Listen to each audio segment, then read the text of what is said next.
Video first பேசிட்டு அதுக்கப்புறம் மற்ற விஷயங்கள் நான் பேசியிருப்பேன். அது 6 மினிட்ஸ் வீடியோவில் ஒரு 2 மினிட்ஸ் வந்து ஷார்ட்ஸாக எடுத்து போட்டிருந்தேன். அந்த ஷார்ட்ஸை நான் இன்ஸ்டாவில் ஷேர் பண்ணப்போ கிட்டத்தட்ட அது 5000 வியூஸ் போயிடுச்சுங்க. என்னப்பா 5000 தானே போச்சு, இதுக்கு இவ்வளோ எக்ஸைட்மெண்ட்டான்னு கேட்டால் எனக்கு அது பெரிய விஷயங்க.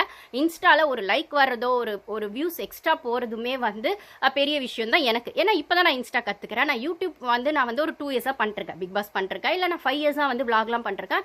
இப்போ பிக் பாஸ்க்கு கிடைச்ச அளவுக்கு எனக்கு ரீச் மற்ற விளாக் கிடைக்கலனாலும் இன்ஸ்டான்றது எனக்கு சுத்தமாக புதுசுங்க.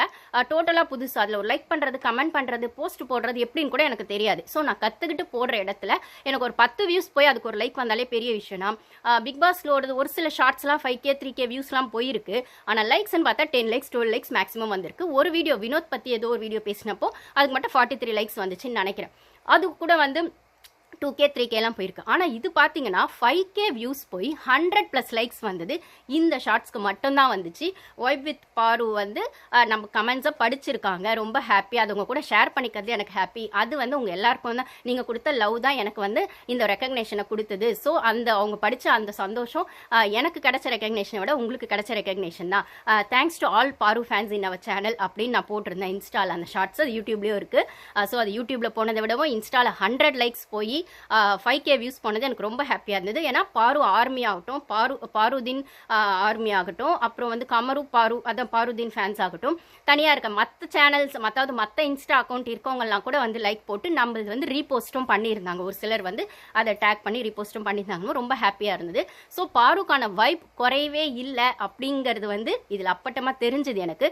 ஆஃப் சீசனில் பாரு பற்றி ஒரு ஷார்ட்ஸ் போட்டு அது வந்து நம்ம சேனலோட கமெண்ட் பாரு படித்தாங்கன்னு சொன்னோம். அந்த விஷயம் எனக்கே நானே திருப்பி இப்போ பார்த்தேன். அதில் என்ன அப்படி பேசியிருக்கேன், அவ்வளோ வியூஸ் போயிருக்கு, இல்லை அவ்வளோ லைக்ஸ் போயிருக்கு. 100 லைக்ஸ் வந்தது எனக்கு ஃபஸ்ட்டு ஷார்ட்ஸ் வந்து அதுதான் 100+ லைக்ஸ் வந்து 106 வரைக்கும் 106 லைக்ஸும் இன்னும் வந்திருக்கு அப்படின்னு சொல்லும்போது அந்த 99 வரும்போது நான் 100க்கு வெயிட் பண்ணிருந்தேன். அது டக்குன்னு 100 ஆயிடுச்சு ஒரு மிட் நைட்டில் நான் பார்த்துட்டே இருக்கும்போது அப்படின்னு சொல்லும்போது எனக்கு அது ரொம்ப சர்ப்ரைசிங்காகவும் இருந்தது. ஸோ இது எனக்கான சர்ப்ரைஸ் அப்படின்னு யோசிச்சதை விடவும் பாருக்கான சப்போர்ட் எவ்வளோ இருக்குது இன்னும் சோஷியல் மீடியாவில் after Bigg Boss off season அப்படின்னு சொல்லும்போது ஆஃப்டர் பிக் பாஸ்ன்னு சொல்லி ஒரு 1 மந்த்ஸ் வரைக்கும் அது இருக்கும். பட் ஆனால் இப்போ வந்து நமக்கு மார்ச் வந்துருச்சு, மார்ச் எண்டு.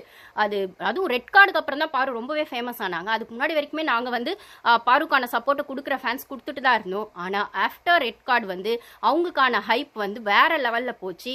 அந்த சீசனையே தூக்கி நிறுத்தினது பாரு தான். நாங்கள் ஃபர்ஸ்ட்லேருந்தே கதறிட்டே இருந்தாலும் அது உண்மைதான சோஷியல் மீடியாவுக்கும் பாருவோட ஹேட்ரஸ்க்குமே ஒரு சிலருக்கு புரிஞ்சு அவங்களுமே பாரு ஃபேனாக மாறுறதுக்கும், இல்லை கமருக்கான விஷயங்கள் நான் ஒரு சில நெகட்டிவாக வந்து ஷோ அப்போ பேசியிருக்கேன். ஏன்னா அப்படிதான் எனக்கும் கொஞ்சம் ப்ரொஜெக்ட் ஆச்சு. ஆனால் ஆஃப்டர் பிக் பாஸ் அவரோட அந்த ஜென்யூனஸையும் கைண்ட்னஸையும் நம்ம அட்ரஸ் பண்ணியிருக்கோம். இது சம்மந்தமாக ஸ்பீட் விங்ஸ் அப்படிங்கிற சேனல் கூட அந்த பிரதர் கூட எனக்கு எப்பயுமே ஒரு கான்வர்சேஷன், ஹெல்த்தி கான்வர்சேஷன் போகும். ஆக்சுவலாக அவருமே பாரு ஃபேன் தான். ஆனால் பாருதீன் அப்படின்னு வரும்போது அவர் வந்து பாரு கமரு அந்த கியூட் அந்த ஃப்ரெண்ட்ஷிப்போ இல்லை மோர் தென் ஃப்ரெண்ட்ஷிப்போ அதை வந்து அவர் கொஞ்சம் சப்போர்ட் பண்ணுறவராக இருந்தார். எனக்கு பாருவோட கேம் முக்கியமாக இருந்தது. அதனால அந்த இடத்துல கமரு வந்து பாரு கேமை ஸ்பாயில் பண்ணுறாரோ அப்படின்னு தோணுச்சு. இது சம்மந்தமாக நாங்கள் நிறைய ஹெல்த்தி கான்வர்சேஷன்ஸ் அடிக்கடி யூடியூப்ல நடக்கும் அந்த கமெண்ட் செக்ஷன்லேயே. அதுக்கப்புறம் ஒரு ஸ்டேஜில்